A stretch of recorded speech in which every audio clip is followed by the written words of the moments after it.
एक व्यक्ति जो मृत्यु के करीब था, मृत्यु से पहले अपने बेटे को चांदी के सिक्कों से भरा थैला देता है और बताता है कि जब भी इस थैले से चांदी के सिक्के खत्म हो जाए तो मैं तुम्हें एक प्रार्थना बताता हूँ। उसे दोहराने से चांदी के सिक्के फिर से भरने लग जाएंगे। उसने बेटे के कान में 4 शब्दों की प्रार्थना कही और वह मर गया। अब बेटा चांदी के सिक्कों से भरा थैला पाकर आनंदित हो उठा और उसे खर्च करने में लग गया। वह थैला इतना बड़ा था कि उसे खर्च करने में कई साल बीत गए। इस बीच वह प्रार्थना भूल गया।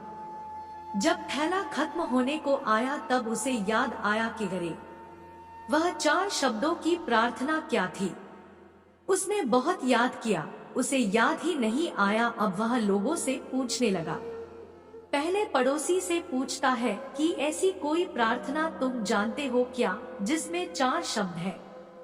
पड़ोसी ने कहा, हाँ, एक 4 शब्दों की प्रार्थना मुझे मालूम है, ईश्वर मेरी मदद करो। उसने सुना और उसे लगा कि ये वे शब्द नहीं थे, कुछ अलग थे। कुछ सुना होता है तो हमें जाना पहचाना सा लगता है। फिर भी उसने वह शब्द बहुत बार दोहराए, लेकिन चांदी के सिक्के नहीं बढ़े तो वह बहुत दुखी हुआ।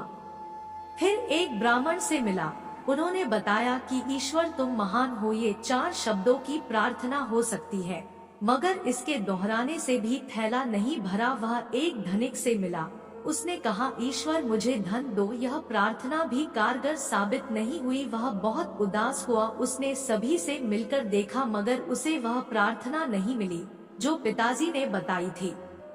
वह उदास होकर घर में बैठा हुआ था। तब एक भिखारी साधु उसके दरवाजे पर आया। उसने कहा, सुबह से कुछ नहीं खाया, खाने के लिए कुछ हो तो दो। उस लड़के ने बचा हुआ खाना भिखारी साधु को दे दिया। उस भिखारी साधु ने खाना खाकर बर्तन वापस लौटाया और ईश्वर से प्रार्थना की, हे ईश्वर, तुम्हारा धन्यवाद। अचानक वह चौंक पड़ा और चिल्लाया कि अरे यही तो वह 4 शब्द थे। उसने वे शब्द दोहराने शुरू किए, हे ईश्वर तुम्हारा धन्यवाद, और उसके सिक्के बढ़ते गए। इस तरह उसका पूरा थैला भर गया।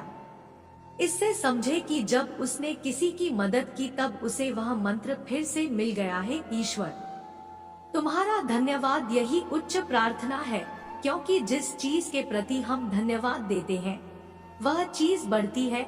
अगर पैसे के लिए धन्यवाद देते हैं तो पैसा बढ़ता है, प्रेम के लिए धन्यवाद देते हैं तो प्रेम बढ़ता है। ऊपर दी गई कहानी से समझे कि हे ईश्वर तुम्हारा धन्यवाद। ये 4 शब्द नहीं, प्रार्थना की शक्ति है।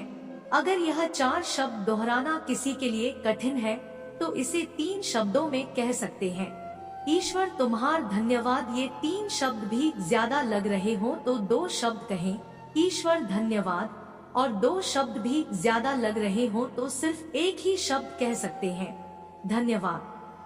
आइए हम सब मिलकर एक साथ धन्यवाद दे उस ईश्वर को जिसने हमें मनुष्य जन्म दिया और उसमें दी 2 बातें, पहली सांस का चलना, दूसरी सत्य की प्यास। यही प्यास हमें खोजी से भक्त बनाएगी।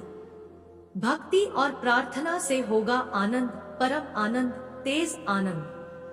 बोलो जय श्री राम।